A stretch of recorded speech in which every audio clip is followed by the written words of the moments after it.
That was, I think, 90 something. It's 196. 190 something. And that is the 28th series, right? Yes. Who is doing orality? Me. You. Why don't we start with you first, then? Okay.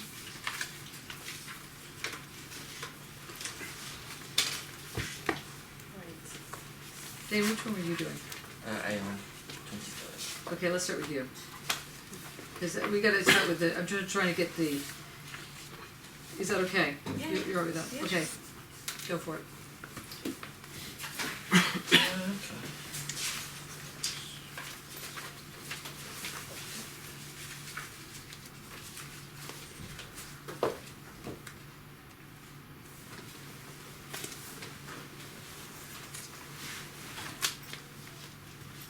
Okay, so at the start of the series, Deleuze says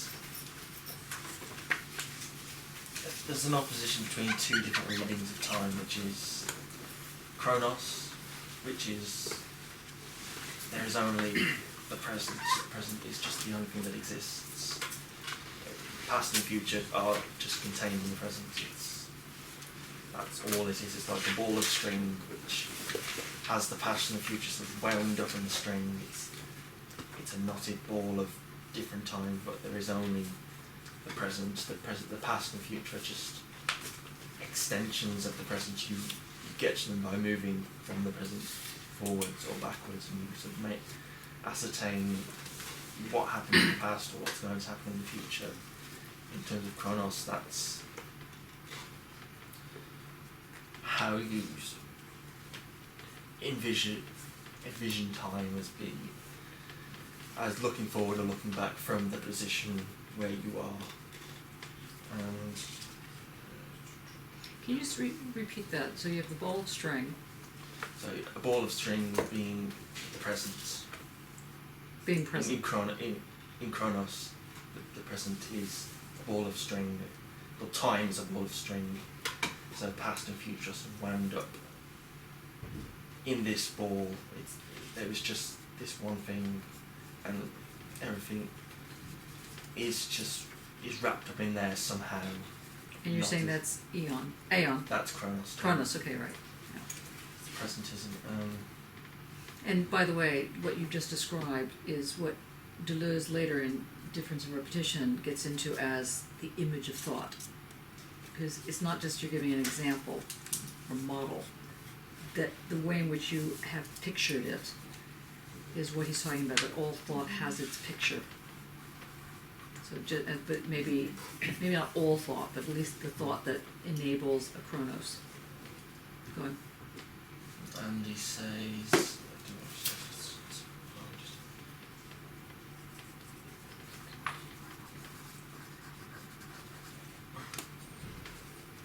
So in point 2, it says, inside chronos, the present is in some manner corporeal.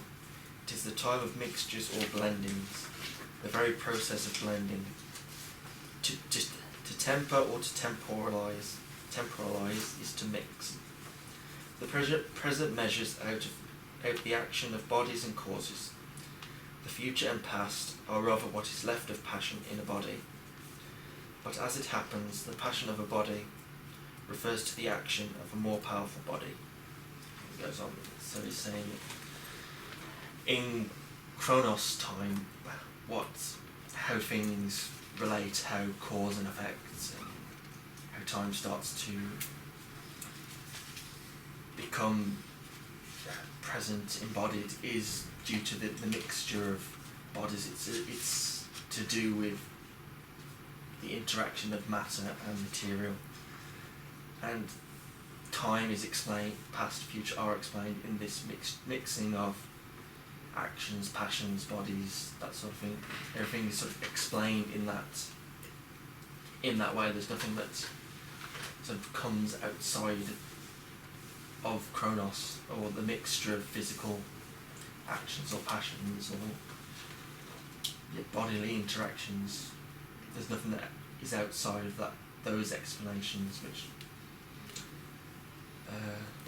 So like if you, on page 162, inside Chronos, that number 2,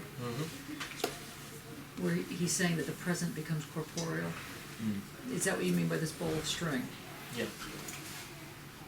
The time is just somehow wound up in the string, knotted, or it comes that effects happen because of a knot in the string, or the past. You can unearth what's happened in the past. You can follow the string in some sort of way, but you're always sort of in the present. You don't escape it to sort of launch into the future or the past. The present just moves along in this ball of string. It doesn't change its form, in a sense. You're always in it, and if you're in it, you have to look at how to, not in a sense unravel it, but figure out how things came to where they are and where they're going from the various directions of how the string is wound, or things like that. You never get out of it. But if in this very first line, inside Chronos, so that in itself is an interesting question. What does it mean to be inside time? What does it mean to be inside linear time? Because Chronos is linear time. So can you be outside linear time? That's just a question. The present is in some manner corporeal. It is the time of mixtures or blending, the very process of blending. So to temper or to temporalize is to mix. That is critical. So the negative, we've always gone on about the kind of wrong side of Chronos, the linearity of it. But one of the things that is caught up in that linearity is the fact that there's a mixture of something that goes on that creates the body. It creates some sort of embodied thing. It's similar to morphogenesis, that Yes. a mixture doesn't have to have an outside in order to generate complexity. A chemical reaction can just happen in an ordered uniform mixture. Something can happen which causes complexity or difference to sort of emerge without any outside influence. And that's purely based on chemical reactions. Things react to each other in some way which causes them to separate or mix or to produce different patterns. What does it mean to mix? Does it mean to blend, or does it mean a mosaic? What does mixture mean here? It's more reactive again. It's going back to that chemistry reaction of different elements, different substances, and how they come together to produce new patterns, it's a competition between different forms of time, in a sense. That time is something which repeats, which always returns back to where it was. There's only this returning, it's a negative feedback loop, and there's also a positive feedback loop which operates in terms of milieus, which goes from step 1, then step 2, then the process repeats, then it goes to another milieu, then that carries on. Those different forms of time create patterns, but those patterns can be different. They become, in a sense, radicalized patterns, like camouflage or whatnot. Great. The pattern changes as the mixture sort of unfolds or temporalizes. So, in number 3, then, can you maybe read that out loud, because that's where it gets into the difference between Aeon and Chronos.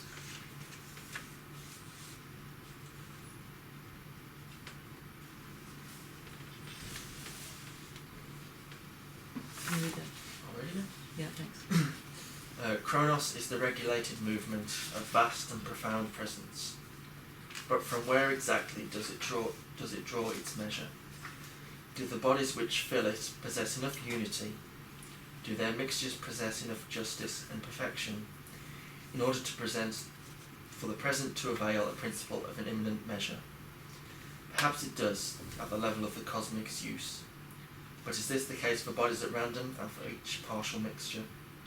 Is there not a fundamental disturbance of the present, that is, a ground which overthrows and subverts all measure, a becoming mad of depths, which slips away from the present?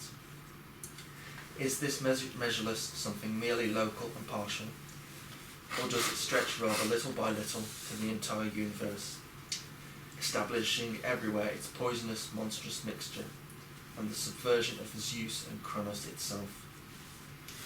Is there not already in the Stoics this dual attitude of confidence and mistrust, with respect to the world, corresponding to the two types of mixtures, the white mixture which conserves as it spreads, and the black and confused mixture which alters?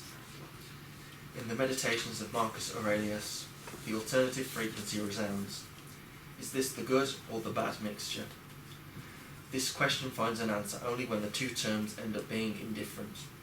That is, when the state of virtue or of health has to be sought elsewhere, in another direction, in another element, Aeon versus Chronos. How would you interpret that? You who were talking about the becoming mad on the first.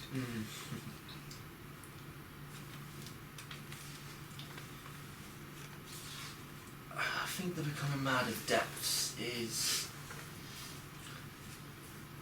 the depth is sort of to lead one away from the present, in a sense, in terms of language. He talks about the denotation, the signification which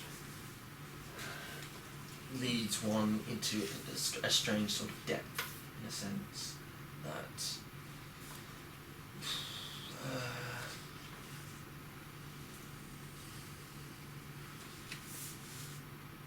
that seeks some other form of ground other than the surface on which sense is produced to find its meaning.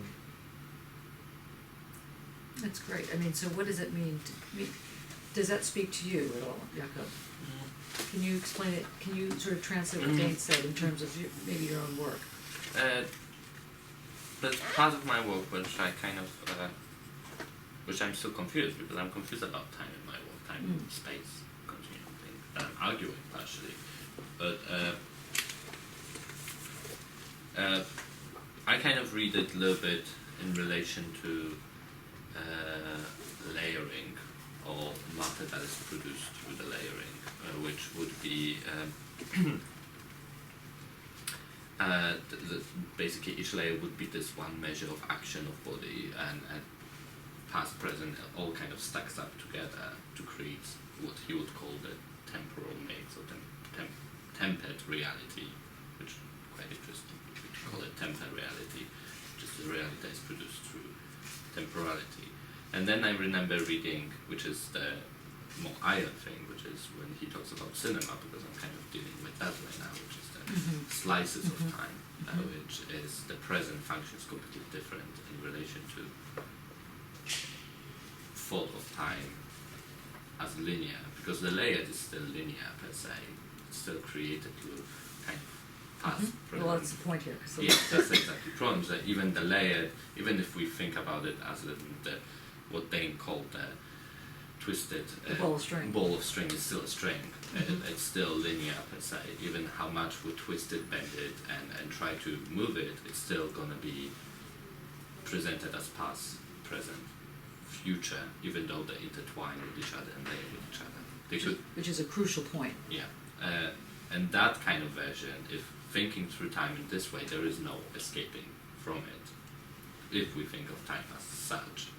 And then, so I'm kind of still wondering, I'm kind of remembering right now when we're reading it, the thunder as a transgression that reveals the sky inside the thought of Foucault, when he talks about when that happens, Yes. because that is not at all linear time. Transgression of what they call the transgression, it's not a linear time anymore. So it does makes us think about linearity of time and how that is being revealed. So then, so then moving back to Dane, what then is the aeon? So if the chronos is the corporeal, and the corporeal is itself mixture, but a mixture that can be layered, or can be gaseous, it doesn't have to be, or can be blob. I mean, it could be, a mixture can be all different types of mixtures, but the point is that it's corporeal. So and that it has a very specific kind of temporality because of its corporeality. Aeon. The aeon, instead of a ball of string, is more like a line, but it's not linear. Still to be a line. The aeon, opposed to the corporeality of Chronos, it's incorporeal. So if you go back to the Stoics, their position was that there are things that happen, you can't control the things that happen outside of you, but you can generate your own response to things, to incorporeal things, like if it's raining, that would be sort of an incorporeal event, and you can't control that, but you can control how you respond to it, how you mix with it. I was going to show an example if Okay, good. this might work. This is a mathematical set. Okay. Well, everybody want to come around, or you want to step back? You want to sit on the couch? Stand on the bench. It's cruel and harsh. This is the Cantor set, which was made out, devised by Gauss Cantor in 1883. Yeah. It's one of the first discovered forms of fractals. He didn't know it was a fractal, obviously. And what this does, it's a simple generative form. So you've got a line, then for the next step you take the middle third, and then for those lines which are still there, you take the middle third again, and you sort of carry this on to infinity. So what the aeon does is it splits things between past and future. The present is always flying in these two divergent directions. That's why it's paradoxical. It's past and future pulling at the same time. And what's interesting about this Cantor set, what's important for my research, is that there's no sort of underlying corporeal substance to this form. It's made entirely of its limit or its surface. It's called as having zero measure. There's no way you can measure the set, because any point is made of nothing, because it's, as you go on, its contentious vanishes into nothingness. Everything that is there is in just a limit. There's no other substance beneath it. So if you think about a mountain, there's something underneath the surface, but with this, there's nothing there. It's always empty. It's completely empty. It has no measure. It can't be measured. It's incorporeal. And that's similar to what the aeon does. Is that it produces, it shifts time in these divergent paradoxical directions, so that you can't measure it from the present. It's Can you use pressure? fitting, It has this, generates this paradoxical movement of two different ways at the same time, and they never mix, so they don't actualize in that sort of sense. Excellent. Any questions about that so far? Because that is a really good translation of that chapter. I think it. Very good. Any questions so far? Is it too simplistic to say that Chronos is sort of corporeal, actual time, and the aeon is more sort of virtual, time, the ideal? Go for it, Dane. Because that's what he seems to be saying. Well, try not to use the word virtual. Right. Because that comes from the previous book, isn't it? yeah, don't do that yet. Ideal? No, it's not ideal. Also makes it seem like it's a concept that doesn't then exist. This exists, just doesn't exist corporeally. Yeah. He calls it the instant without thickness. The instant what? Instant without thickness. Yeah. Do you want to? What page is it on? Or I've got a notes 188 in this one, sorry. In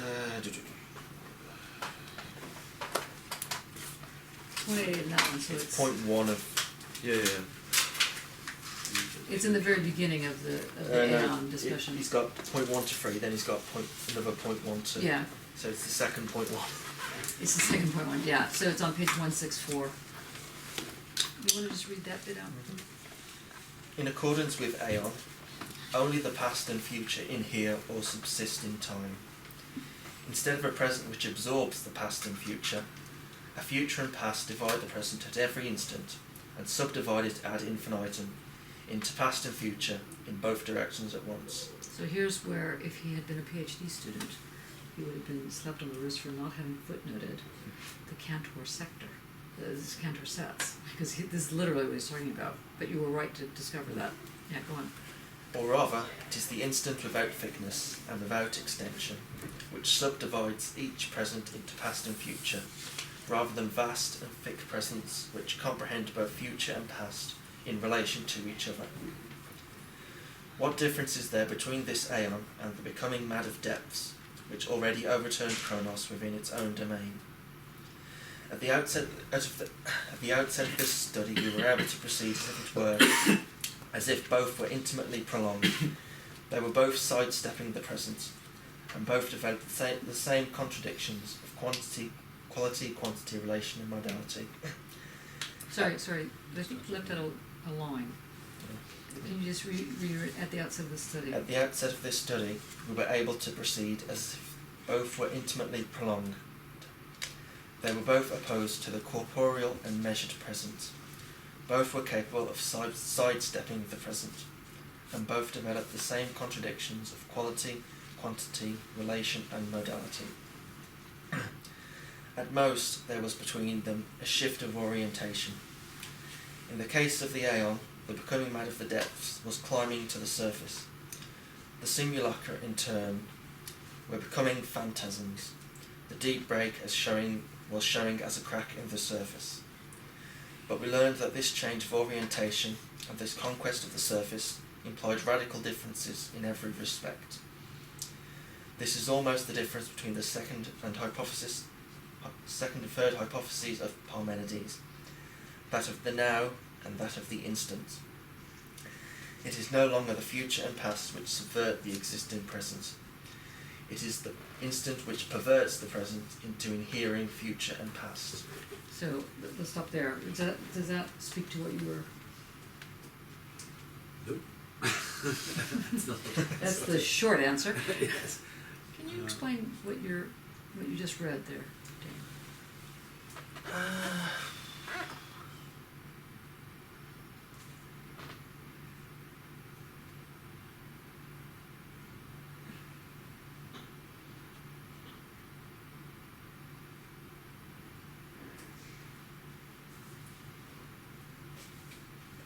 In terms of what we've looked at before, this idea of perverting the present into inhering future and past. The future and past are the two series of sort of the Aeon, which sort of mix together or relate to each other in some sort of way to create the surface of the Aeon, the instant without thickness, which has no depth in a sense, but is able to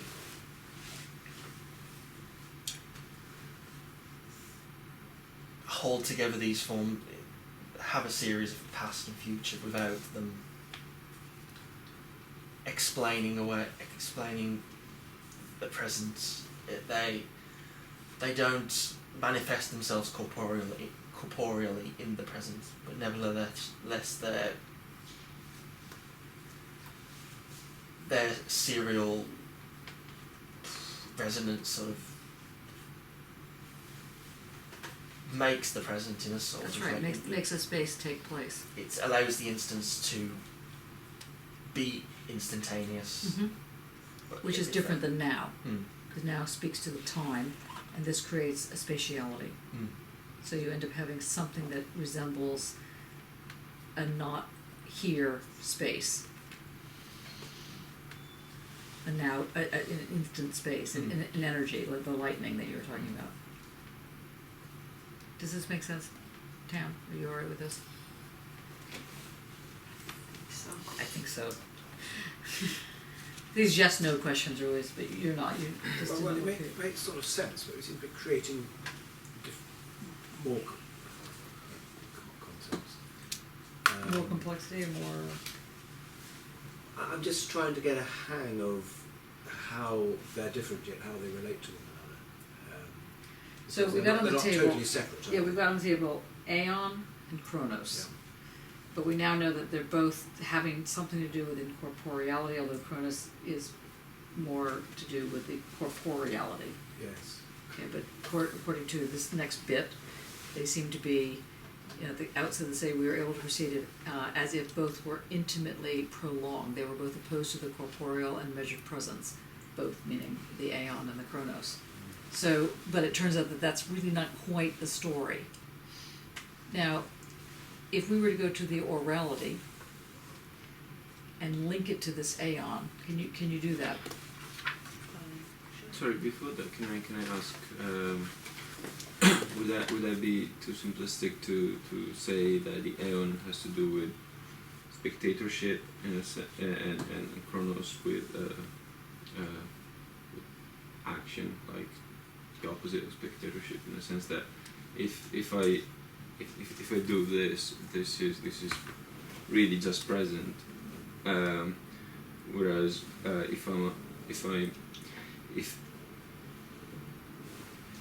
this is difficult to say, of course, but if one is outside of or even the problem of presence and representation and all of that, an identity, then whatever is there is going to be a sort of at the same time both a full and a void. Mm-hmm. And in that sense, that was my guess of No, the meaning of this it's present. not spectator versus action. Okay. So I would put that aside. It's probably closer to say that it would be more like, well, because you're thinking about the Cantor sets, I think that was a really good way of posing it. The conceptual move is more akin to the Heideggerian notion of grasping, of comprehending, of literally grasping, and creating that mix. So that the techna, they're both dealing with different forms of techna, but one form of techna grasps one way. So he's making a refinement of this comprehending as in grasping, and grasping as in grasping. And so, but it's not like one's virtual and one's real. That's why Yes. anyway, or one's spectator, one's action. It's a different form of the techna. So what he's getting at there. Do you want to say more Well, about that? just to say that the aeon and the incorporeal events are based on the pre-individual, so that's why it can't be spectation in a sense. It's before the individual, and it's indifferent in a sense. It doesn't rely on the individual to make sense. It's in order to express it, it requires the pre-individual singularities to individualise in some sort of way on the surface, but before that, in terms of the incorporeality and the aeon, the divergent series, there's no individuality to make that distinction of spectatorship or Yeah. actualisation. But that was in that sense that I wanted to say spectatorship, in the sense of because I was thinking in these days that spectatorship could be a modality in which you don't have an individuality, in which you have a sense of a something calling it personality, just to say, because it's not a problem when someone's personality changes because it's obvious that it changes, whereas identity is always a break, is always like a little trauma if it changes. Mm. So somehow I was thinking spectatorship as the modality in which there's no me as an identity. I'm grounding. I'm just nervous, I mean, I'm just concerned about the word spectator, because it does bring in the I. Exactly. What were you gonna say? No, I'm just, no, But there is another way. In there, we have primordial fires, Zeus, Yeah, Saturn. in there meaning the In the Chronos. story. Yeah, In the right. story it's told so far, you find in the primordial fire talks about Zeus, it's then talks about Saturn grumbling away, and he's going to bring in Hercules as well. So As you these are all part of the story. He can tell the story, and that kind of reminds me of some stuff about what is philosophy and bringing in the rhythmic personalities and how these personalities are then friends of the concept. So I think there's something in what I was saying. I just be careful You can tell with these stories spectator. in these other ways. Yeah, no, that's Or true. the story through this kind of the original Greek Stoic story. Yeah. So it's not. I don't want to exclude anything. It's not just a single I, modern I. No, that's true, but you were seeing it as a spectator. I thought you were mentioning it as like this I. Well, because I'm dealing with painting in that case, yeah. But I didn't perceive her. But it was just that I was using in my research this idea of spectatorship as modality in which you don't have a definition of identity. Would you be comfortable in thinking, rather than spectatorship, that what you're talking about is orality, and the corporeal version would be the sexuality? I don't know. Okay, so Tam, you want to just step into the breach here, and then we'll go back to what, it sounds like it's like a serious storm, but there's nothing happening. it's raining. Oh, is it raining? Cats and dogs. Ah, It's raining men. Could actually happen. Just say before we get to Pam, when these characters, Yeah. of Aethus and Hercules, are going to return again when we get to Jove's good intentions are punished. So Yeah. they do interest me, and the primal fire. oh, they're very important. No one's talked about them so far, except for yourself. This is talking about you or something. Yeah. So in fact, they have been talking, but I meant the presenters so far. Sorry, have yeah, sorry. been talking about. Yeah. Richard, you can jump in. You want to say something about it? You can hit him. But No. not yet. But soon. Tam?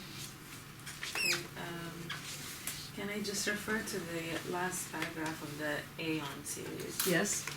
I Page? think it's page 168. Okay, which is probably, well, it's the page before the 24th series, Yeah. for those who have the other books. Okay, go on. So it says here that Chronos is the present without thickness, the present of the actor, dancer, or mime. I'm sorry, I don't know where you are. The last, maybe it's like 6 and 1 the 8th line from. Okay, got it. Yeah. Okay, so the present of the aeon representing the instance, not like that one? That one? Yeah. Okay. Can you start there again? Okay, so this present of the aeon representing the instant is not at all like the vast and deep present of Chronos. It is the present without thickness, the present of the actor, dancer, or mime, the pure reverse moment. It is the presence of pure operation, not of the incorporation. It is not the presence of subversion or actualization, but that of the counter-actualization which keeps the former from overturning the latter, and the latter from being confused with the former, and which comes to duplicate the lining. So I think this could maybe, as far as I can understand, link to the series of orality, like page 186, when he talks about there is a mention of duality, or kind of like later on in the series, something about schizophrenic kind of attitude, schizophrenic position. And what do you think he means by that term? Because he's obviously not using it in a psychiatric way. Like a duality. So let's say multiplicity. Yeah. And since it's a multiplicity of personality, it gets back to what Mark was saying about the personality of the concept, as it were. Yeah. Okay, so go on. So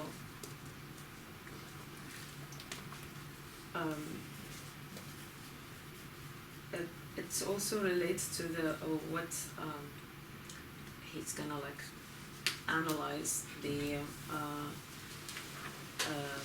schizoid position, which relates to the Planinian theories. And what is that? It's actually Can I just ask you to take a look at in the page 187, sort of where it starts with the entire system, sort of in the middle of that. 187, right? Yeah. If you can read out loud where it gets to orality is naturally. Do you see that?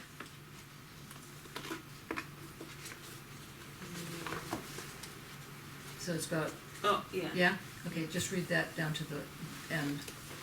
Okay, so orality is naturally prolonged in cannibalism and anality, in the case of which partial objects are excreta,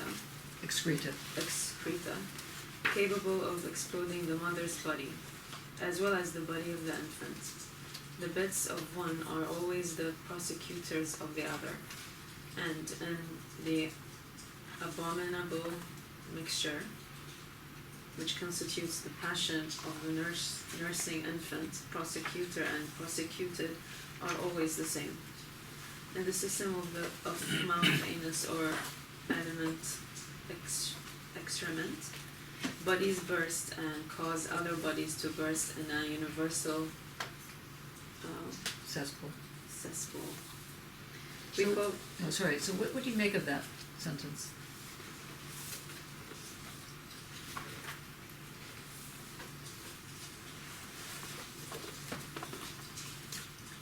Orality is naturally prolonged in cannibalism. Yeah, I mean, Morality or yeah, Orality, not morality. Did you think, were you saying that that is morality, or were you saying that you heard it as morality? Yeah, right, no, it's orality. morality is connected to cannibalism. Why? What is the story of why would cannibalism, which is the eating of the species, of one's own species? I would connect it to the Yeah. sexuality. Okay, I was go reading. for it. Yeah, So it how has is to that? do with drive for preservation, I would assume. Okay, maybe.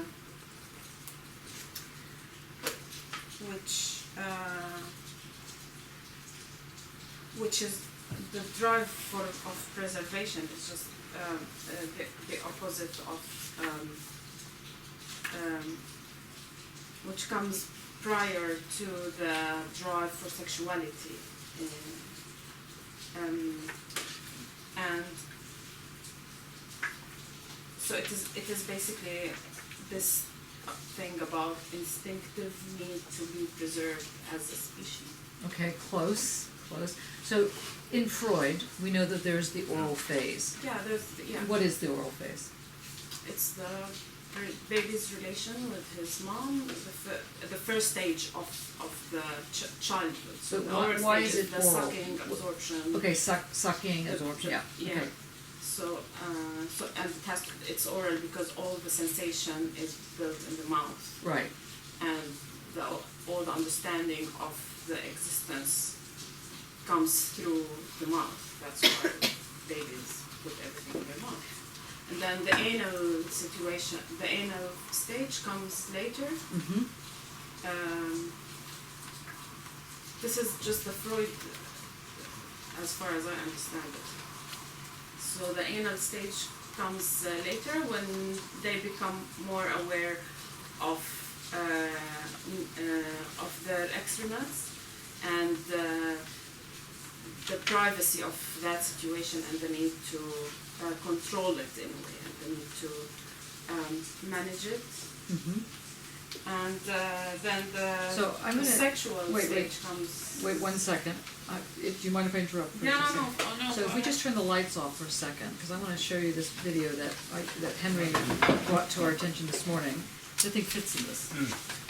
This is, one second, hold on. Yeah, Billy Whitelaw. No, we're okay. Yeah. Does everybody know who Billy Whitelaw is? Mm-hmm. I don't. Can you say who Billy Whitelaw is? She's a well-known actor. Yes? She did a lot of Is it not Samuel- I? Yeah, Yeah. that's Samuel the- Beckett. yeah. She did a lot of Samuel Beckett. She recently died. Did she recently die? Didn't she? Oh, I didn't know that. It was 1976, is it? 1976 she did that performance? Yeah, so we're just going to see a little bit of it because I can't imagine what it looked like. I know it One of sounds the silly, best I wish to things. God I could have gone out and seen that because the raw court kind of this is clear. about Beckett. And my mouth, although is not small, but that's all there was on the stage. My mouth lit up like one little light and a shadowy figure in the corner. And I can't imagine what it looked like. The atmosphere in the theatre when it started out was one of sort of slightly sort of bum shuffling, oh, what is this? And as it went on, and as there was no escape, because we killed all the lights, we broke all the rules, and took the light bulbs out of the exit lights, and took the light bulbs out of the ladies' loo lights, because people tried to escape into the loo, and to get away from this relentless mouth that wouldn't let go.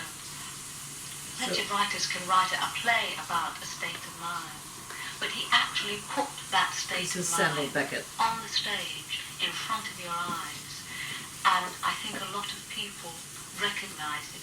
I recognised it when I first read it at home. I just burst into tears because I recognised the inner screen. Perhaps that's not what it is, I don't know, but for me that's what I recognise, an inner screen in there. So let me just No show you. escaping it. Let me just get to it.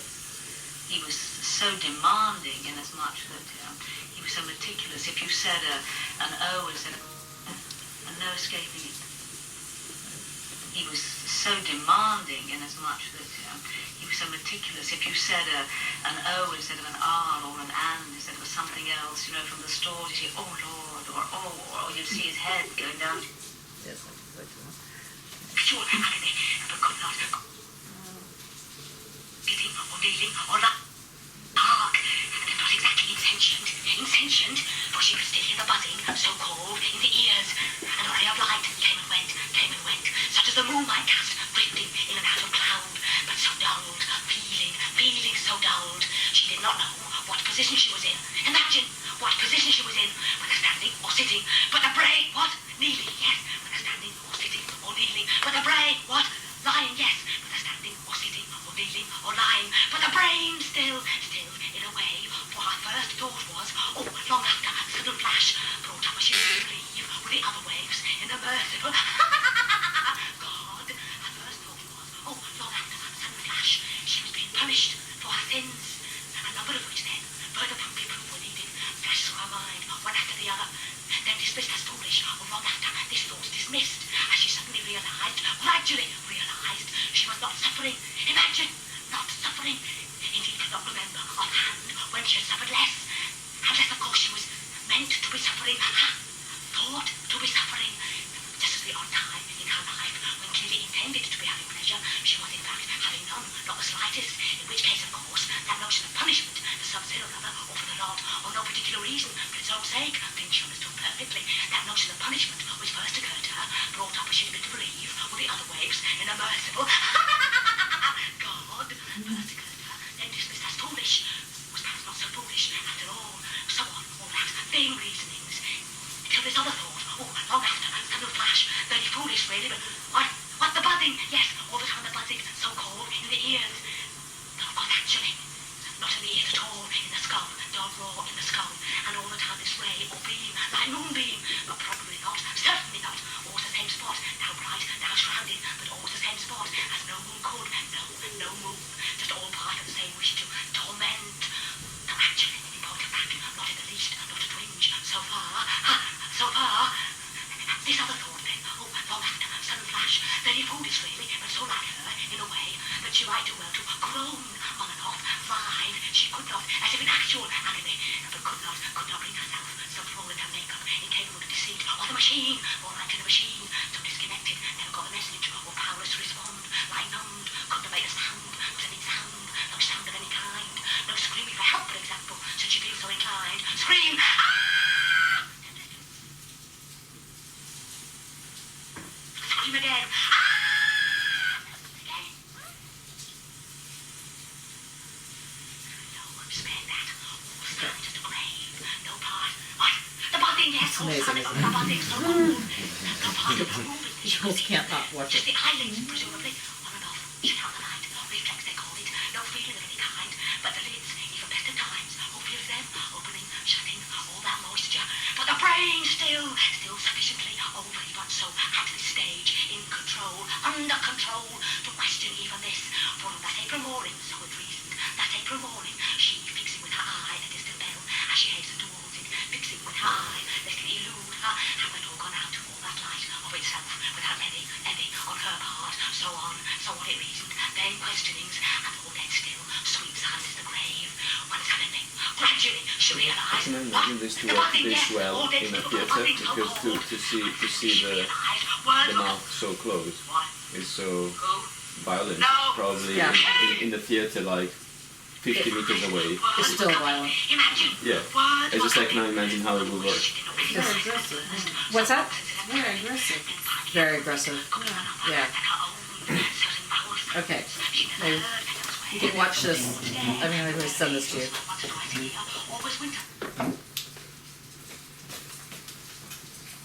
So I wanted you to see it because I just what? The position she was in. Yes. She lying, which is but the brain.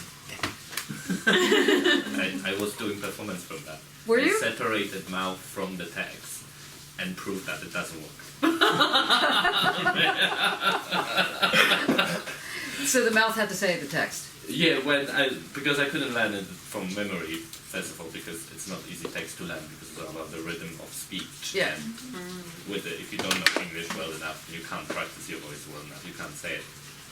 So I was reading it, parts of it, and I had projection, remember my projection of mouth, so I had the projection of mouth. Oh, yeah, that's right, yeah. Doing things, and opening, closing, and doing all the speech things, but it didn't match up to the voice that I was projecting, trying to read that. And I was trying to make point that articulation is the only thing, in this manner makes sense. It's the only thing that produces meaning of some sort. If you And this is separate why them. this is a, I don't want to say example because I can't bear that, that art would be example of anything, but it expresses the same comment around orality, but it's not because it's speaking, it's because it is orality. And in other words, in just what you're saying, Jakob, if you had tried to say that, but you didn't really know how the nuances went, how the breathing went, how the rhythm went, it would not be orality. Orality requires certain aspects. It's not just that it's coming out of the mouth or just suckling, and that's why he's talking about this cannibalism, this aggression, this very intensive relationship. How many people have not? This is the first time for a lot of you. Yeah, it's incredible. This is your second time. Second time's right. That's right. It's quite incredible. I mean, I saw it. I didn't see it on stage. I don't remember, but I did see it many years ago. And it doesn't matter if the mouth is like 100. Well, I guess it was 100 meters away. It'd be a bit of a problem. But even the small thing that's just sort of hanging, it's like an alive. What's his name? Bacon. It's some sort of live bacon position that's going on. So, What's the name of the piece? it's What's the name of the work? not high. Samuel Beckett, not I. The text itself, you read text itself is amazing. Yeah, not to exactly. mention. But there was, for example, another version of it which was done by Julian Moore in her early career. Julian Moore. Yeah, that's it. Yeah, and it's kind of weird because we have Boston. Sorry, go on. Sorry. I missed it. Julian Moore Yeah. did a version of it, and that kind of doesn't work. Yeah. That's what I was going to. Because it was, in a sense, not that she wasn't good. She was actually really good at articulating it and the rhythm of it and keeping the rhythm and actually changing it, because the articulation will change. But it's the fact that the math were not separate. They didn't produce body without organs, in a sense. Yeah. They kind of, you could still think of them as part of this Julian Moore body. And even though we saw the actress before she spoke, and we know this is the actress, suddenly those mouths, they created It was on its own. separated body. Yeah. I think this relates to what Tam was saying when she read that last. Yeah, absolutely. Probably I think that this is Sorry. the presence of the actor, the dancer or mind. Wait, say it again. Well, the bit that Tam read out when she said this presence of the aeon representing the instant is not at all like the vast and deep presence of Chronos, or the present without thickness, the presence of the actor, dancer or mind, the pure perverse moment. This is different from when we were back when we started this game, back with the Chronos, where Saturn grumbles deep from within Zeus, which is almost like he's already been eaten. So and that was the black Chronos and the white Chronos, which is that's where the darkness lies, right back there. This is now we've moved forward. Now we're heading towards the Hercules and the Pegasus. Now we're heading towards actors and mind. But I think the really black stuff is back here with the Zeus and the Chronos and the Saturn. And when you say the black stuff, what do you mean? How do you mean that? They say that themselves. Marcus Aurelius. No, but what do you think? They mean the something black evil, mixture. right? Yeah. Yeah. The real. This is an actor. This is not actual eating. Yeah. Bodies. If we were watching someone being eaten the body, then that would be the mix. The back of Marcus Aurelius. Is this a good or bad mixture? He talks about the black, the dual attitude respects there are two types of mixture: the white mixture, which conserves as it's better than the black, and confused mixture, which alters. I think just in these stories, there's some. Yeah. It's That's very so well. stories and then of course the art that goes with it. So Dan, can you just turn the light off again so we can see why this one doesn't work? Or maybe you think it works. I don't want to put this in.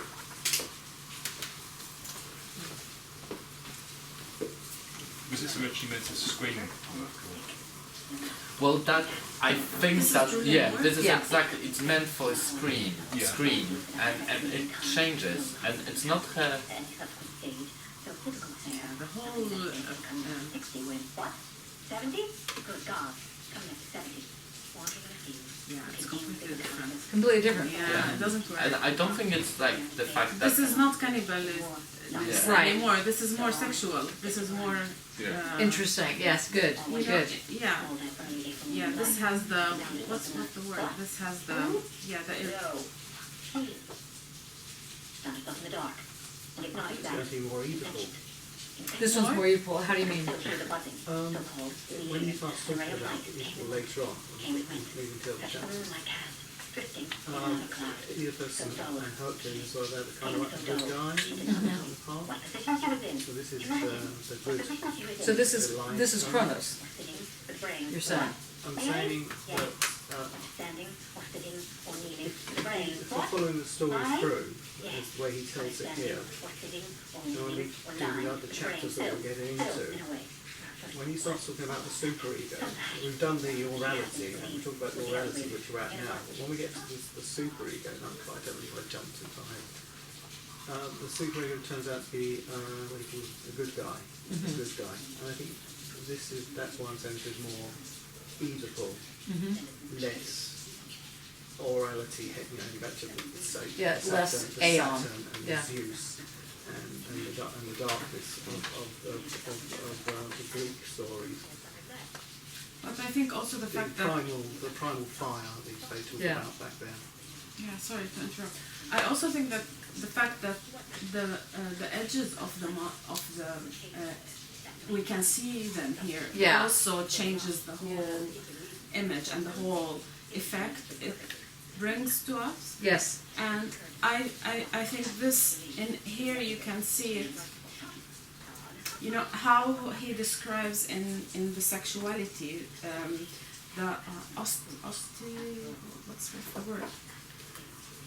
The sexual zones, and he separates them. The erogenous zones. Yeah. The erogenous. No. No. Which one? Erogenous zones. No, wrong. No. For some reason, that's not what she's referring to. No. We tried. Yes. That's right. basically, he says that sexual zones are centered around body holes, and that they become surfaces, but they do not. They are continuous in a way with what's inside, so with the internal organ, because they are continuous geographically, if you can. Yes, that's right. We Yeah, can say. good. In the previous video, you could connect to that in a way. In here you see the body, you don't see the whole, and you don't see the whole as a surface and its continuity with the inside organ. That's very well said. So I think, let's just watch this just for a little bit, because I think that it will become very clear. You could feel just the eyelids, presumably on and off around the night. I'm also annoyed by the cuts. Yeah, I think yeah, these cuts. yeah. And lipstick. Yeah. And the red lips. Like, if you The other know, one was in black and white. yeah, but you need to notice, like in previous one, she actually has painted lips. Yeah. The actress, so they are not pink. So you don't see lips. What you see is the It's the teeth and the gums. of the gum, Yeah, and yeah. that's what It's creates the this whole. Yeah. like Yeah. sucking in Yeah, presence. absolutely. It's not the lips. Lips are not present at all in this. They're painted. So it's this. Like this is fleshy, whereas that is like an open wound. Yes, yes, absolutely. Okay. I don't know if this is important or not to do with Hale and Kronos, but from the point of view of the difference between Melanie Klein and Freud, this is very Freud, isn't it? The previous Yes, that's one what- was very, that's what very Freud was Melanie Klein, Yes, which is absolutely. all about aggression and biting and Yeah. bite it Excellent. off and spit it out. Yeah, excellent, Um, excellent, excellent. So now, what this hopefully tells you on some level is that they're both using the same author. They're both using the same technique in a certain sense, the mouth, focusing on the mouth, and one is very powerful, and the other one really isn't. And so that tells you something about your own work, your own artwork. Because you could be using the same techniques, you could be doing the same thing, and so you need to understand how this aeon is operating in order to make it really have its pop. What were you gonna say? You were no. Can you put the lights back on? Thanks. Or whoever. Tam, what do you make of this? Yeah, I think the first one is actually kind of resonates with Klein's theory about like the relation with the like, because she talks about the relationship with kids or infants with their mothers, and then Yeah. The relationship during these first months are not to the whole object, but only part of. That's right. Yeah, that's right. So Excellent. And the previous example in Beckett's work, it shows just this part only and not the whole. It's not part of something. Yes. Yes. Where in the other work, like the Julian Moore, it shows a little bit of the body as well. Right. So what happens in the Julian Moore version is her method is much more one that enables a totalizing or body, Yeah. something like that, where this is fractal. This is a slice. Yeah. Yeah. It's just looking at how a slice It works. It's, feels like it's just the mouth It's just sort of, floating.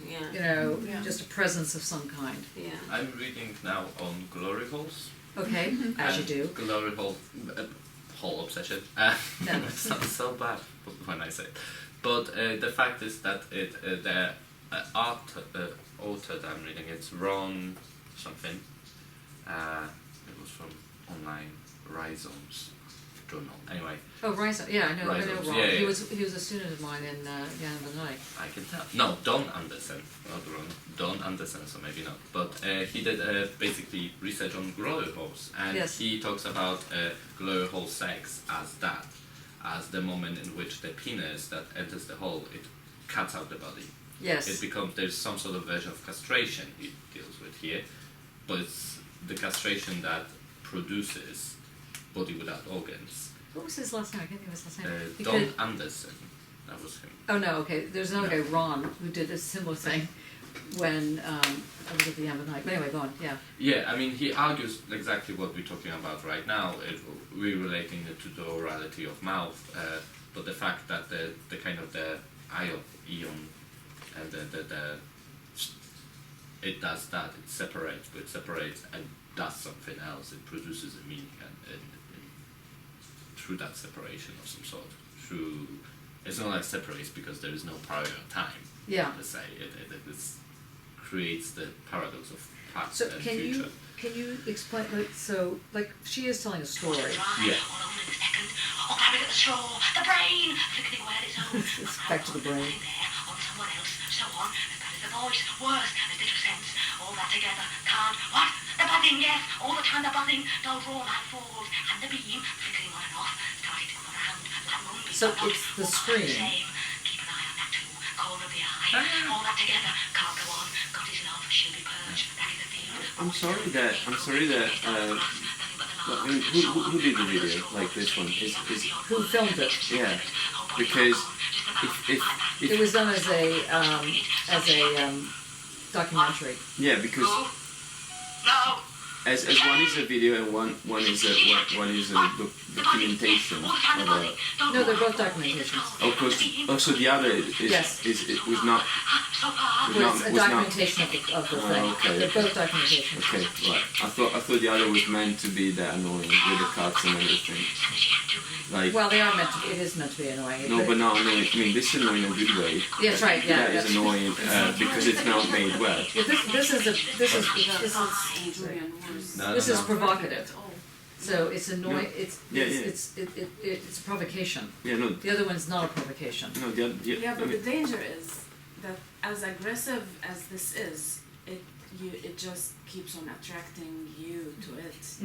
You feel, and that's kind of scary because you are attracted to what is very scary and aggressive, while the other one is like, yeah, whatever.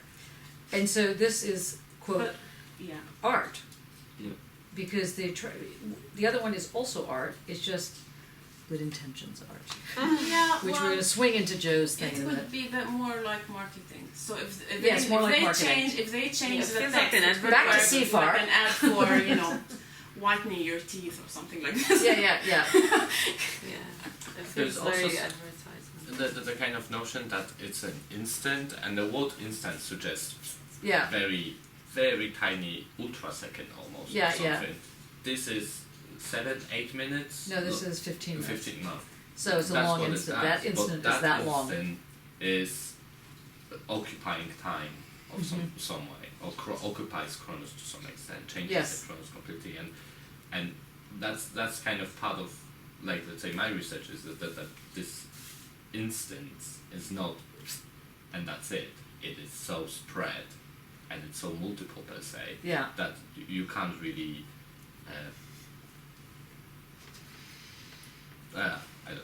I don't know how to finish the sentence because I'm writing about it, so I really don't. But this is But- what I mean. This is but what the- Stuart. That's what you're going to yeah. talk about tomorrow, right?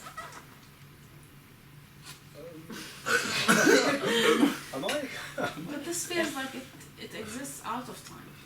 Yes, it's time out of joint, as Derrida would say.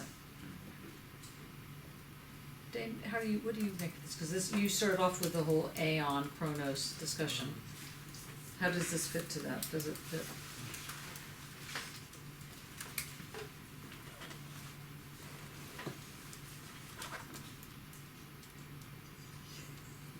Yeah, yes, I think the work of art is supposed to break down the opposition between Chronos and Aeon. It's supposed to be.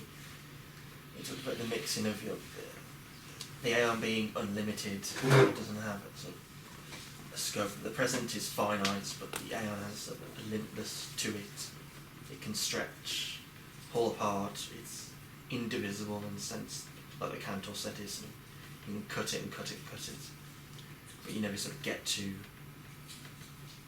something at the bottom which It doesn't reach out to something. It is the something it keeps being. it's essentially an immaterial limit surface composed entirely of just its limits.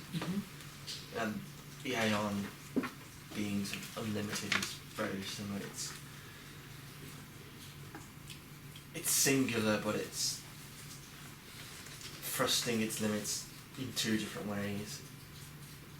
It's extending itself in the past and the future. It's in terms of the it's in the Good Intentions series. He talks about how the Oedipal complex, in terms of trying to sleep with the mother, is, and it is an act of good intent, but it's also it has an essential perversity to it. The aeon is like the crack in the surface, which is sort of the act of violence in the good intention. The good intention always has this crack or violence which unsettles it in some sort of way. And the good intention, how does it have that? How would a good intention have a crack? It's to do with the essential perversity. It's that the intention is always sexualized before language that desexualizes. It slows down the energy to perform acts of signification or symbolism or whatever. Can you just say that again? Because I think that is absolutely central. And then Jo has to jump in here because you're doing her talk as well. Okay, so say it again. The good intention has always an essential perversity. And that is because? Perversity. Because an intention implies movement. And it's right? always, it's always sexualized. So the movement is always sexualized. And before it's desexualized to become language or speech or signification or denotation, it has that perversity to it. And so the good intention is the denatured move. Is that what you're suggesting? It's like the castrated. The good intention is like the cleaned up version. But it's always perverse. But it's always so perverse. It has to be. That's why it has to be punished, because its perversion. The good intention always has an act of violence in it somewhere. And that in the aim is cracking the line, which. Wait, I mean, he was saying that face. He's saying that the good intention is like a repair. It's like this child wants to repair something. Mm-hmm. Do you think there's a difference between being nice versus being kind? Kind is real. Kind is real, and nice could be is superficial. So is a good intention real, or is Good it, intention should be real. so good intention is real, so that it always has some form of cruelty in it. So that's what you're saying, Marie. That's what you're Well, if you shoot Yeah. somebody and say, I had good intentions, Oh yeah. you still shot somebody. You could have shot point. someone to save someone else. I was watching It's about apologetic in a way. Yeah. I was watching about like Disney movies, the Disney princesses, the problem with Disney princesses for some reason. The problem with Disney princesses? That was the movie. Problem. No, it was some sort of documentary about Oh, I see. Right, yeah. problem with Disney princesses in modern world. But if you think about the princesses are good intentions gone wrong, because they are cleared up versions of the stories that were written a long time ago by different people that include blood, guts, and everything else. Yeah. And they're cleared up version with they're nice, basically, and that's the problem. With the That's nice act of violence. Yeah. On Yes. yeah, The, on the art, essentially. yeah, and it's act of not only on the art, it's on everyone who watches it, basically in some way. So it's so a good intention catching up then your head. is, like you're saying, is real. You do realize I'm leading you into a trap.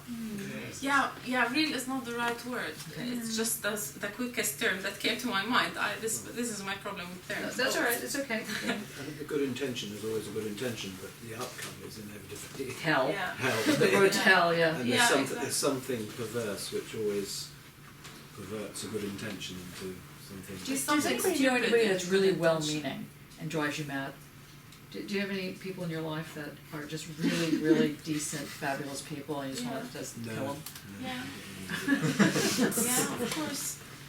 I mean, I can think of a Suffered number of that people that are all my just life. really, really wonderful on one level, and you just want to just can only stand them for about 4 minutes. And then Oh, it's yeah. like, it's just like, oh, enough with the great intentions, And they really are great intentions, that's the thing. They really are, or even good intentions. That cartoon, where the dog is, the owner of the dog is going, good dog, and the dog is thinking, why is it always good dog and not great dog? It's like, that's what well, the good intention person is always doing really good things. They're like, you come in, they cleaned up your house, or I'm not talking about my partner, she would never do that. But I mean, there are people that, that I used to know that would just come in and they think, oh, your refrigerator looks really filthy, I'm going to clean it. And then you come That's in and nasty. Yes. Don't touch my That's refrigerator. no, not only because not touch my, because there's a hidden message. Yes. There's an accusation. Yes. And that's not Shame acceptable. you. So that's acceptable. so that's the problem with being nice. So, Yeah. Okay. Yeah, so that's the problem with but being good, nice. So you were in charge of this good intention, or Yeah. anyway, Mark claimed that you were in charge of it. I've tried to be in charge of it. So there's space on the sofa now in case someone. I had good intentions to stay till the end. I know. That's But you know not how always the terrible good case. intentions are. All right. See you later. See you next Sorry. week. See you later. Yeah. Bye. Bye. And just send me an email what you think about the CFAR radical matter thing. Okay. Okay, everybody send me an email about that. I'm talking about this, but Bye. I think that it is possibility to have good intentions and not to be really a nasty person pretending to have good intentions, but inevitably it will still go wrong. That there's that sort Is every intention that Natural works progression. good? That is to say, it's like, if sex is bad, is it actually sex? Can you actually have bad sex, or can you just have sex? Okay, don't answer that question. What I'm trying to say is, if it works as art, it's not bad art, it's art. That's what I'm trying to say. And so, there wouldn't be a thing called bad art. In fact, when people say there's no such thing as bad art, that is because it can't be called art unless it's good. So the intention, which is sexual, is good. A good intention already makes the claim that you can divide intentions between good, bad, or indifferent, when in fact, if it's actually an intention, it isn't about it being good. If it's art, it's not about it being good art. But doesn't this go back to the good and bad mixtures and the Yes. poisonous mixtures?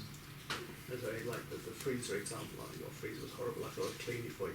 Here we have a mixture that comes out as... I know the pain I've suffered as... It's different bodies, sort of in mixtures. It's in poisonous mixtures. It's a poisonous doubling, good and bad. Which we'll talk about here in the Dane piece.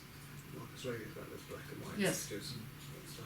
in Well, the I mean, bodies. for anybody that has a very specific type of Jewish mother, which my mother was not like this, so this is not about her. She didn't know what it was to cook or do anything like that. But there is the traditional stereotype of the Jewish mother that, so why don't you call me? I've gone 15 blocks to get your best food. I've cooked, I've cleaned for you, I've done this, I've done that, I've done the other thing, and yet do you even call, do you even know I'm alive? This kind of thing, this kind of guilt by, like trying to do good things for you. And meanwhile you're going, don't touch my stuff, I don't like the food you make, I'm really happy eating candy bars. Okay, so that is a totally, there's a thing about the good intention that works the guilt. It has a guilt aspect, or has a shame aspect, or has something else going on. So, Is it Oh, sorry. how schools to mention the Preciast of Foucault in The Courage of Truth, where you have the truth speaker, the way that they talk about you can't have it within politics. right, yeah. Because in politics, I'm thinking the recent news about the corruption In conference. Nigeria. Yeah, where they got caught saying, And which never is ending a one. bad mixture. This is kind of maybe just I don't know if it's out of order or not to bring that in. Truth speaking that way. Again, it seems to be this idea of mixtures of bodies and how they're mixed that is the crucial. The poisonous mix, which I'm not sure. I'm not sure about that. I mean, there is a kind of problem with hierarchy here, a kind of pre-given With what?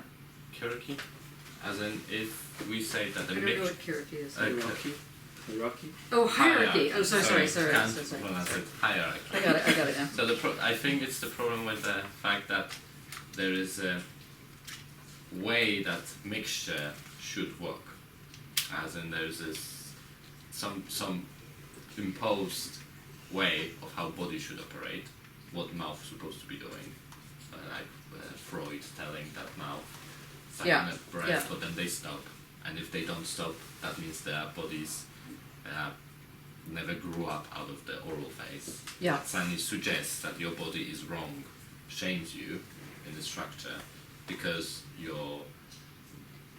I don't really know what. If you're throwing up all over the place, it's that orality again. Yeah. Yes, that's totally exactly. It's And the wrong mixture. brilliant. yeah, it is assumed to be a wrong mixture because the notion of this should have stopped. Let's say with the Freud psychoanalysis. Yeah. Yeah, which Deleuze and Guattari a lot in Antiochus especially. But so then when it comes to Sani, yeah, but I want to eat candy all the time, Yeah. and I don't need soup. I don't know. But let's say that happens, then Sani, this body, this perverse body, Sani, because it wants to eat candies, but it can't because body should eat soup. And it's kind of and the fact that this body becomes, it's not that it becomes shamed by itself. It becomes told to be usually being structured as So this the is one. the good superego. Yeah, and it becomes the good bad in a relation, Sani, and it's because there's a hierarchy that tells what is good, and then there's the body that perverses and it's bad. But the body that perverses and is bad in that sense is an intention, Yeah. and the intention isn't good or bad. The intention is the intention. Yeah. That it becomes good intention is already a doubling of the intention, which is why it's bad. Well, it never becomes a good intention unless it fucks up. So Yeah. Sorry. I never heard that. So you never get to the point that someone says it was good intention unless the bad has happened. Yes. So if it Yes, works, right. nobody comes Excellent. and say there was a good intention. So the disaster needs to happen in order for someone to Well, come that's an and say, interesting point, actually. Yeah, well, other than that, the intention is never remembered. Things just carry And that's on. why, exactly right, and that's why the intention, in order for it to be membered, let alone remembered, is sexual. That's why it has to be inevitably punished if it's a good intention. That's right, very good. What do you say, Joe? I was thinking about if good intentions are received as good intentions. What do So you mean? you could have, for example, somebody who has a good intention to, I don't know, like cook for their neighbour. If their neighbour is ill, then if it is received. Well, then this gets to be the question of the gift. That's kindness. That's kind of, but you know, let's say you bring a gift to somebody. Is the gift without strings? You know, can a gift ever be without strings? Depends. Depends. Bill- Depends on the string. Bill Drummond Bill Drummond made a work of art or a performance about delivering cakes to people. So he baked cakes and just took them to somebody's house, and he did it like every day for a month or something. So he People just gained a took lot of cake. weight. Yeah, to different people's Oh, I houses. see. Not the same house. And That would be perverse. Yeah. that would be punished. Doesn't that then go back to the bodies Sorry. and the orality of you know, the nice cake? Well, I want more. I've eaten all the cake. The body is saying this. You know, well, I mean, it's on the surface. It's the event and the body. But the body is then saying, well, "Where's the nice cake? I want more cake." It goes back to the child. You know, where's the nice, the good breast, bad breast, more Yeah. breast. So it's back to the bodies, which is the causal relation, rather than the effect on the surface here, which is the Yeah, depths and the heights of the matter. He's saying that there's an intended. Oh, I've lost it now. There's an intended action and an accomplished action. So, yeah. So actually what you intend, but actually what you accomplish, maybe Maybe maybe one. the accomplished action is the perverse one, whereas the intention is not. So close. So close. Can you because if you accomplish something, i.e. that it works, so let's say a work of art, or, a center, and it actually works and the intention is for it to, to be, it is perverse, is what I hear you saying. Is that what you're saying? I'm confused now. Anybody want to try to clarify that? If, what I heard you to say is that if an intention is not pre-planned, but it becomes inevitable because of the way it emerges as success, as an accomplishment. Mm-hmm. Like you don't set out to accomplish it, it just gets, but something has to be set in motion for that to happen. So the motion of it, the set in motion is the intention, and if it gets accomplished, Mm-hmm. then that is good. Is that what you're saying? So there isn't the setting out to do something and there's a morality to it and therefore it's good at that point. It's good, and it's not good because it didn't work. So we know now that, so in retrospect, so either there's the the going along and trying to do something like bringing the cakes to everybody. Okay, so that would be an idea of good, Mm-hmm. setting out to do something. Then there's the setting out to do something with the idea that it will be helpful, but when it screws up, it's then understood as good intention. That was what Rowan was saying. And then there's the intention that I hear you saying is the accomplished intention, which is perverse, which you set something in motion, it turns out to be good, and it sends contradictory messages, and so it can't be received, and so it's paradoxical, and that makes it dangerous. That makes it difficult. Is that what you're saying? Is it about announcement? It could be. I think Yeah. I've Yeah, got- go on. I think What I've page got are you a on? paragraph here on page 205, 29th series. Something. Good intention. The 29th series. Yep, 205. It's right in the centre. But why does it all turn out so badly? I think we're going to paint your lips. We're trying to light off. Shall I read it? Shall I read it? Yeah. It says, why does this all turn out so badly? Why is the product of this affair a new anguish, a new culpability? Why does Hercules find in Juno a stepmother filled with hatred, resisting every offer of reparation, and in Zeus a father evermore withdrawn, turning away from his son after having favoured him? One could say that the affair of the surfaces, good intention, the kingdom of the earth, encounters not only an unexpected enemy from the infernal... No, not only unexpected. Encounters not only an expected enemy from the infernal depths whose defeat was the question at hand, but an unexpected enemy as well, that of the heights, which, however, rendered the affair possible and can no longer bail it out. Super-ego, as the good object begins to condemn the libido drives themselves. In fact, in his desire for incest restoration, Oedipus saw... It's a funny old sentence. In fact, in his desire for incest restoration, Oedipus saw... What he saw, there we go. Once the cleavage has been made, but should not have seen, is the wounded body of the mother. It is not only wounded by the internal penis. I think the point there, it's going on. I think that the point there is that the good intention raises things to a height, but it's also it kind of condemns where the intentions are coming from. And it's a double move that I think there's something in that paragraph that speaks to what you're. The role of the aeon in that is, Yes. at the end, just the crack in the surface is that which forces them sort of apart as that sort of act of violence. Good, yes. Are we getting all sort of bogged down because we're following Because we're reading Deleuze. Well, no, because we're in Freud. I mean, Deleuze has gone into sort of psychology, hasn't he? And Yeah. Is it necessary? I mean, talking about back to Kronos and Eon when we started. I mean, somehow it's all very anthropocentric, isn't it? Does it not work without getting into sort of psychoanalysis?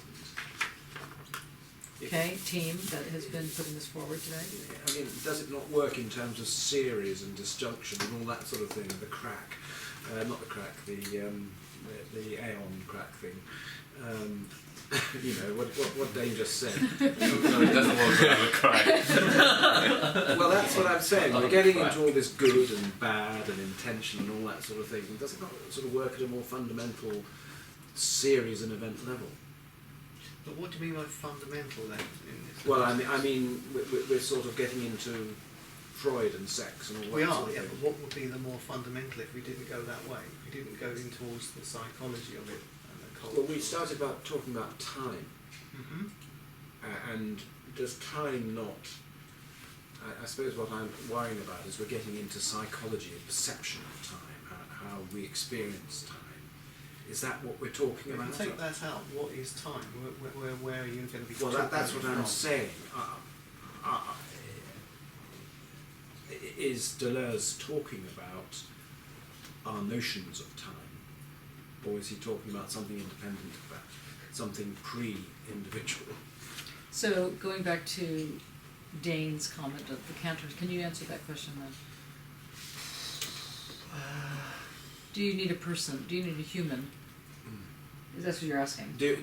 I'm wondering if you're talking like physics as Well, time. exactly. I Yeah. suppose that's the way of putting it, yes. But then you're going to start. But Mark's right about Then you're going to be start talking about pushing on this. some kind of idea of nature without psychology. There's still something within nature, physics, nature, and this is a certain. I was sort of led to believe somewhere in the book, or what I've read about it, is that we're not talking just about human experience. We're talking about something broader, if you like, fundamental.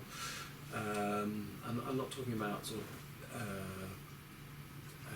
quantum mechanics or something.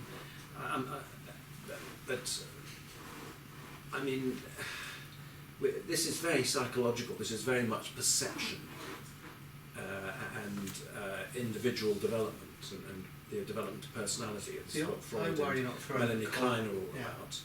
And yet here's Deleuze wandering about sort of in that swamp, trying to make some point. And I just wanted to know if he's where we're at. Are we at some sort of concept of time that exists before the individual, or is this something that before the personality, or is this something that is all bound up in the experience of human beings?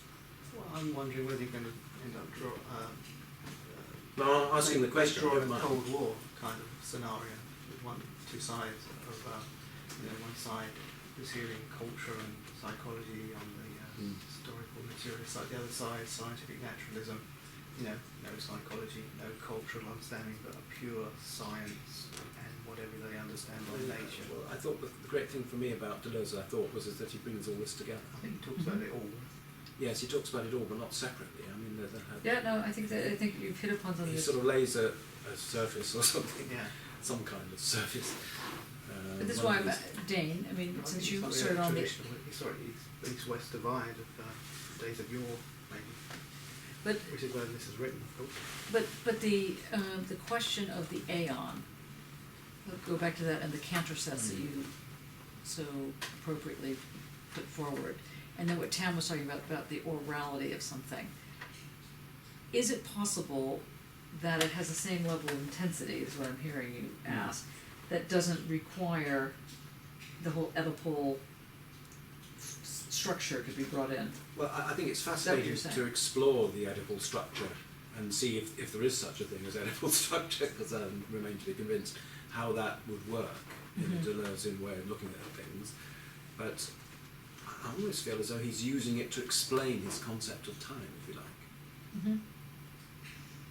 I mean, I wrote a piece about that, and I came to that very similar conclusion, but you need to argue how how the sexualness of something comes in.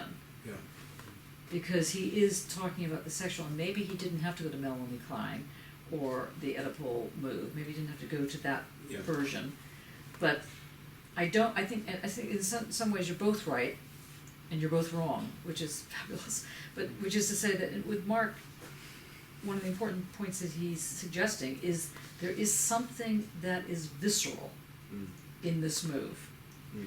Now the viscerality of this something does not have to be linked to the being of human. That is, it does not have to be linked to the all-seeing eye of the human being, which is also what, Rowan, you were talking about, the sort of the non-all-seeing eye, that seeing isn't the key here. And that's why I went back to Dane to ask you to maybe, if you could, think about how this aeon thing, this not incorporeal thing that in fact generates incest, generates the sexual. It doesn't come before it, it doesn't come after it, but its being is generative. Which is the difference between that and that and Chronos. The aeon generates in a very different way. But they both generate, but the aeon generates in a different way.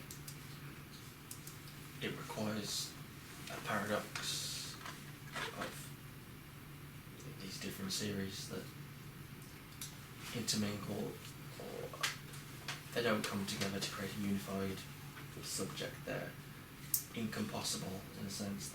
They shouldn't exist together, but nevertheless they do. So their existence is not based on a convergence. It's not based on them becoming unified or smooth together. That or even coexisting. They don't coexist either.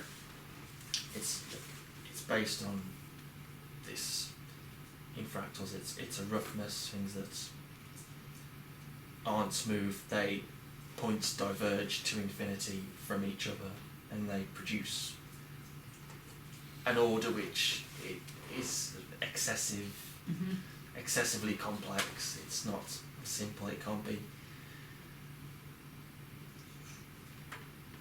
differentiated. It can't be cut into. You can't measure the sort of the change in also what's going to happen or what happened before. You get to a point where things become muddled, like chaos theory, that things you can only predict so many moves ahead before things start to intermingle to such a degree that there's no linear line of cause effect. Right. Things are mixed and mixed, temporalized to mix, as you say, so in such a way that time becomes mixed and non-linear. It's split and it continues to rupture as a crack in the surface continue to sort of unfold and break things apart in different ways. Alberto, do you have anything to add to that? No? Does anybody have anything to add to that? We're pretty much at the end of the session. It sounds fragmented and broken to me in the sense that does Deleuze think that's a complete explanation or just a step towards an explanation? Not yet. I'm yearning for Hegel here, to someone to sort of wind it all up into a machine that produces it in one simple move. Well, I mean, there is not a framework, but there is a methodology going on here. Yeah. It's just not a closed one. Yes. So, and it's not even an open one. It's something else. Yeah. And it's the something else that is great. It's this surface relationship that plays with different forms of time and does so in violent ways. And it's the violence that is critical here. Yeah. Now, he wants to say that the violence is also visceral, and therefore it has some sort of blood link, some sort of sex link, something That's that's how it alive. works for us. so to Yeah, say. yeah, But it does work independent of us as well. yes, Yeah. yes. So that's the thing. I mean, you don't have to be sitting there thinking, is my heart beating, is it heart beating, and I gotta get to beat. It is beating whether or not you're thinking about it.